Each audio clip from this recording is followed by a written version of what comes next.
مقبوضہ جموں و کشمیر جو کہ پہلے سے ہی دنیا کا سب سے زیادہ فوجی تعیناتی والا علاقہ ہے، اب بھارتی شہریوں کو اسلحے کی فراہمی اس میں مزید اضافے کا باعث ہے۔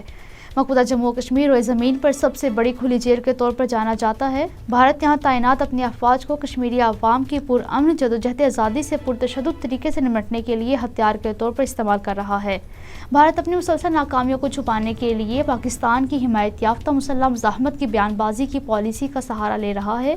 تازہ ترین اقدام میں بھارت نے صوبہ جموں میں شہریوں کو ولیج ڈیفنس گارڈز میں بھرتی کے نام پر عسکریت سے لڑنے کے لیے مسلح کرنا شروع کیا ہے۔ بھارتی حکومت اس تربیت یافتہ نیٹ ورک پر مشتمل ولیج ڈیفنس گارڈز کو کشمیری مسلمانوں کو ہراساں کرنے، دھمکانے، قتل اور تحریک آزادی کشمیر کو دبانے کے لیے استعمال کرے گی۔ جیسے بھارتی حکومت نے مقبوضہ جموں و کشمیر کی آبادی کا تناسب تبدیل کرنے کے لیے کوششیں تیز کی ہیں۔ خدشہ یہ ہے کہ جو مزید بھارتی آبادکار خطے میں داخل ہوں گے، انہیں اپنی آبادکاری کو مستحکم کرنے کے لیے اسلحہ بھی فراہم کیا جائے گا۔ ولیج ڈیفنس گارڈز کو مقامی مسلمانوں اور قبائلی گروہوں کی املاک چھیننے، جنسی حملوں کے ساتھ ساتھ قتل اور اغوا کی دھمکی دے کر دہشت زدہ کرنے کے لیے بھی مکمل استثناء حاصل ہوگا۔ ان گروہوں کا وجود مقبوضہ جموں و کشمیر میں رہنے والے ہندوؤں اور مسلمانوں کے درمیان کشیدگی کو بھی بڑھانا ہے، خاص طور پر جب ہندو آبادی کو ہتھیار فراہم کر کے مسلمانوں کے خلاف جنگی جرائم اور انسانی حقوق کی خلاف ورزیوں کا ارتکاب کرنے کی حوصلہ افزائی کی جاتی ہے، تب حالات اور زیادہ کشیدہ ہو جاتے ہیں۔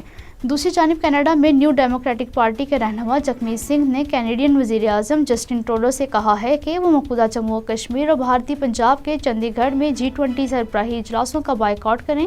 اس مطالبے کی World Sikh Organization of Canada نے بھی حمایت کرتے ہوئے جسٹن ٹروڈو اور وزیر خارجہ جولی کو خط لکھا ہے۔ خط میں لکھا گیا ہے کہ 2014 کے بعد سے بھارت میں اقلیتوں، بالخصوص مسلمانوں، سکھوں، عیسائیوں اور دلتوں پر حملوں کے واقعات میں حیران کن اور خطرناک حد تک اضافہ دیکھنے میں آیا ہے، جبکہ بھارت اور مقبوضہ جموں و کشمیر میں صحافیوں کو قانونی کارروائیوں، مذموم مہمات، جسمانی حملوں اور دھمکیوں کی وجہ سے سیلف سینسر کے بڑھتے ہوئے دباؤ کا سامنا ہے۔ لہٰذا کینیڈا کے لیے بھارت میں G20 اجلاسوں میں شرکت کا غلط پیغام جائے گا۔